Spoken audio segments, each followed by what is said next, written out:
The police shooting death of 29-year-old Mark Duggan on August 4, 2011, resulted in black youths rioting in the city.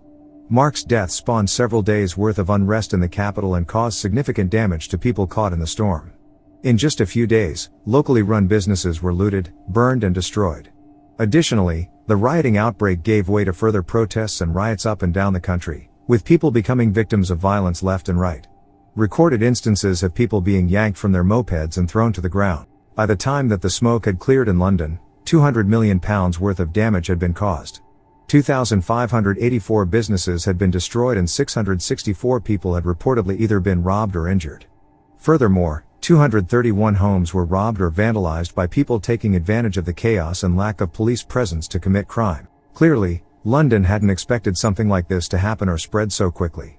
Why had people become so outraged by the death of Mark Duggan? Just who was Mark Duggan and what had caused these several days' worth of carnage to the capital of the UK and other big cities? Mark Duggan was born on September 15, 1981, in London, England. He had grown up on the Broadwater farm estate in Tottenham. Tottenham is a rough part of the city, with deprived neighborhoods known for having high levels of crime and social deprivation. Given the community that he grew up in, it is understandable to see how Duggan may have fallen into criminality. Police sources suggested that Mark was a gang founder and drug dealer. Later on, during an inquest into his death, police had insufficient evidence to validate this claim. Apparently, this intel came from an overheard conversation. Therefore, it is hearsay. It is worth mentioning that Duggan had convictions for accepting stolen goods and possessing marijuana, but he'd never been to prison. His criminal conviction for accepting stolen goods resulted in a £280 fine. Both convictions indicate that Duggan wasn't a big-time criminal. By all accounts, Mark Duggan was well loved by his family and people in his circle. Ladies loved him and he had 6 children. One of his kids eventually became a UK drill rapper. It should be noted that Duggan's family dismissed the idea that he was ever involved in a criminal lifestyle. Indeed, Mark Duggan had worked legitimate jobs. He had even worked at Stansted Airport. The police and media's portrayal of Duggan as a drug dealer is still up for debate, but it's likely that at the very least, he was a gang member. Like with many gang members, police like to keep tabs on their activities and make their presence known whenever possible. Duggan had had run-ins with the Metropolitan Police a few times and they didn't have a friendly relationship. Police sources say that he had a street reputation, and this could explain the reasoning as to why he was being monitored. At the time of his death, Duggan was being surveilled by police officers connected to Operation Trident. This operation focuses on black-on-black gun crime. Mark Duggan must have been high on the operation's target list because police had assigned plenty of resources toward him. They suspected that Mark was attempting to seek revenge, in the form of a shooting, because his cousin had been murdered earlier in the year. Mark Duggan's death is still quite the controversy because of how everything played out. It would be revealed that armed officers from the Metropolitan Police had intercepted a minicab in which Duggan was a passenger. They suspected that Mark was in possession of a 9mm replica handgun, one that had been converted to fire live ammunition.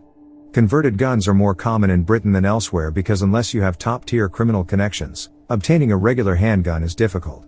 Also, you have to remember that handguns are illegal in the United Kingdom. This was because of the 1996 Dunblane massacre. Be sure to watch my video on that tragic case. As armed police moved in to detain Mark Duggan, something went awry and gunshots went off. Mark had been shot twice by the police, in his chest and bicep. He died shortly thereafter from his wounds. The person driving Duggan confirmed that Mark had fled from his car. He heard gunshots and saw Mark make it a few feet before collapsing on the road.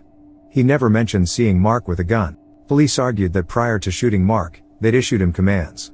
The driver denies this claim. Mark didn't comply, began running and pulled the handgun from his waistband. So, they shot him. With conflicting information in this case being reported from the start, all types of questions circulated about the incident. How did Mark's gun end up 14 feet from his body, over a fence? Did Mark try to throw the gun? Had he pointed the gun at police or was he reaching for his mobile phone? As mentioned, Tottenham is a rough part of London and community relations with the police were already, and still are at an all-time low. Many people in the community didn't trust the police because of a wide range of reasons. Many of these dated back to the time before Duggan was even born. Frequent police mistreatment, which primarily focused on the black community, angered many people. Alongside this, many black youths going about their day are often racially profiled, leading to stop and searches because of knife crime in the area. You can see how someone experiencing this type of treatment day in and day out could feel some type of way, developing an us versus them mentality. Being stereotyped as a criminal often leads to a self-fulfilling prophecy, whereby the person may end up becoming a criminal. Firstly, protests began, and they were a way in which Duggan's family could demand an explanation, seeking justice for what they viewed as a case of unjustified murder. 300 people protested at Tottenham police station. The protests initially started as peaceful demonstrations demanding justice for Duggan, but quickly escalated into riots, looting, and arson attacks, spreading to various cities across England. Some people suggested that an altercation at the protest between a teenager and police led to this. Peaceful protests never last, and they quickly deteriorated into a full-on riot, with many youths arriving to cash in on the excitement, action, and ability to grab some free clothing. Those campaigning for change and justice were ignored, and those wanting to engage in criminal activity took over. There was a domino effect in which mass looting, vandalism, and violence spread across the city. Realistically, the tensions building within Tottenham were also commonalities in other deprived areas of London. Mark Duggan's death was the final straw, but it wasn't the reason as to why people showed up to burn and loot stores and long-running family businesses. Word spread through social media, and people wanted to take part, as destructive as that may sound. Even though Duggan had seemingly been running away from the police, he was still carrying a gun and hadn't tried to hide it in the car. Mark may have been trying to discard the weapon, with no intent of using it to shoot at police. Even so, reaching for anything is a surefire way to get yourself shot. The law isn't interested in hearing you out, and no matter how you put it, Duggan should have seen something like this coming and reacted differently. In fact, Duggan had seen it coming. He had texted a friend moments before, telling him that Trident were behind him. With the case being declared a lawful killing, many people were still outraged. Mark Duggan lost his life, but he knew the risks of the life that he was living, regardless of if he was seeking revenge for his cousin's death or not. The sad reality is that the black community is dysfunctional and defends criminals, trying to justify immoral behavior. The gang culture is glamorized heavily and is a one-way path toward self-destruction, sucking in the youth. People like Mark Duggan find themselves becoming casualties of it. If he hadn't have been associated with the lifestyle, he wouldn't have been in this situation. In life, you need to take accountability and live with the choices that you make. Accept your path in life and know that there are consequences. If you live the gang lifestyle, you're statistically more likely to end up in prison or the ground. Your family will be crying that you're gone, deep down knowing that you're the cause of your own demise.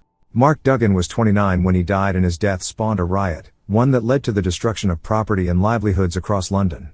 His death ignited the flames of an entire community and brought to the forefront the issues between the black community of Tottenham and the police. Realistically, cases like this aren't going away.